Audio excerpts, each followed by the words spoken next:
لازم تقعد مع نفسك الاول، تعمل جدول ليك.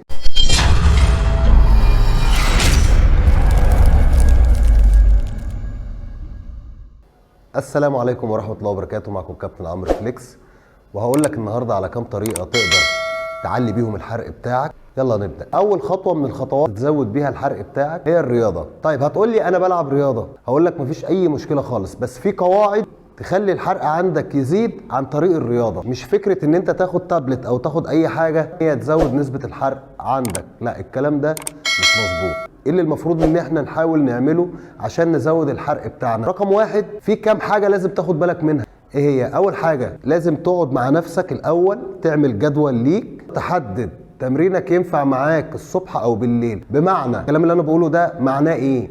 معناه ان انت تحدد هدفك.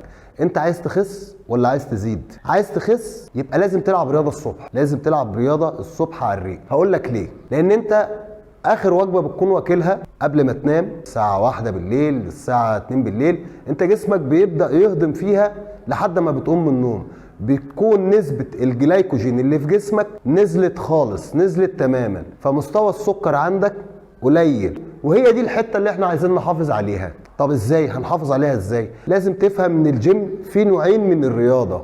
اول نوع رياضات هوائية. الرياضة الهوائية اللي هي خاصة بالجهاز الدوري التنفسي، اللي تخص الماراثون، الجري، السباحة، الكارديو. اجهزة الكارديو دي كلها العاب هوائية، تندرج تحت بند ألعاب هوائية خاصة بالجهاز الدوري التنفسي، فبتحتاج نسبة أكسجين عالية. فأنا لما أصحى الصبح مخزون الجلايكوجين عندي قليل، فخلاص فأنت ما عندكش طاقة. قول لي إزاي؟ طب أنا ما عنديش طاقة وهنزل أتمرن. هقول لك إزاي. أول حاجة لما بتقوم من النوم بيبقى جسمك مش قادر تقف، لأن مخازن الجلايكوجين عندك تحت قلت، فمحتاج تفطر عشان يبقى فيه طاقة. لا احنا مش عايزين الحتة دي. طيب امال عايز ايه؟ لا عايزك تروح تلعب رياضة على الريق. ليه؟ لان انت لما تزود نسبة الاكسجين في الدم نسبة الحرق عندك هتبدأ تزيد. بمعنى ان انت جسمك بيبقى فيه دهون مختزنة. اول ربع ساعة من التمرين انت مش قادر، تعبان، مش قادر تتمرن. طيب لو انا عديت الربع ساعة،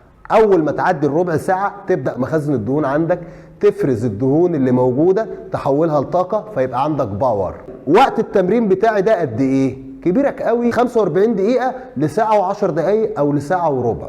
طب ليه؟ ما ينفعش تزود نظام التمرين بتاعك عن ساعة، ساعة وربع، لان جسمك هيبدأ يعمل بلوك يختزن الدهون اللي هو المفروض يديها لك، فهتلاقي عملية الهدم عندك بقت من كل حاجة، اللي هو ايه؟ عضلاتك هتقع، كل حاجة هتقع من جسمك. انا ليه بقول لك تنزل تلعب كارديو على الريق؟ او فطرت او كلت، جسمك هيبدأ يشتغل على الدهون اللي دخلت جسمك الخارجية، يبدأ يحرقها، يبدأ يحرق الوجبات اللي انت كلتها. الا في حالة لو انت عندك امراض مزمنة، يعني لو انت عندك سكر، لا تظبط السكر بتاعك عند الدكتور. او اي حد بيفكر ان هو يروح يلعب رياضة عنده مرض مزمن، الافضل يكون ماشي مع دكتور. طيب انا بلعب رياضة مش عارف اروح اتمرن امتى، قبل الاكل ولا بعد الاكل؟ لا ده بيبقى برضه هرجع اقول لك حسب النظام اللي انت ماشي عليه. بمعنى ان انت لو كلت اي وجبة قبل ما تتمرن ورحت تتمرن، جسمك بيحرق الوجبه اللي انت كلتها، ما بيحرقش الفاتس اللي في جسمك او الدهون اللي في جسمك. طب انا عايز اطلع عضلات، انا عايز عضلاتي تكبر،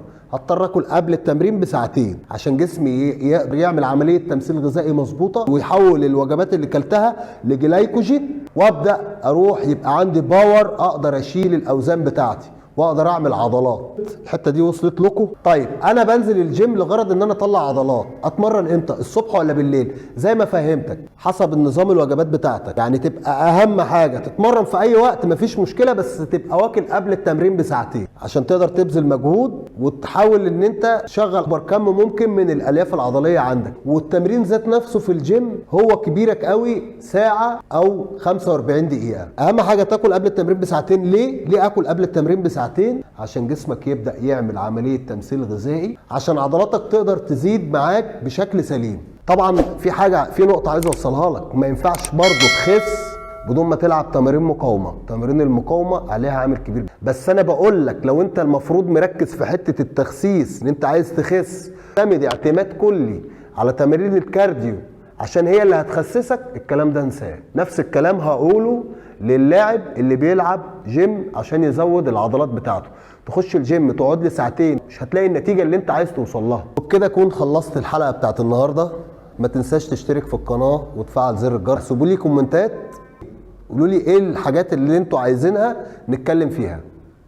السلام عليكم ورحمه الله وبركاته.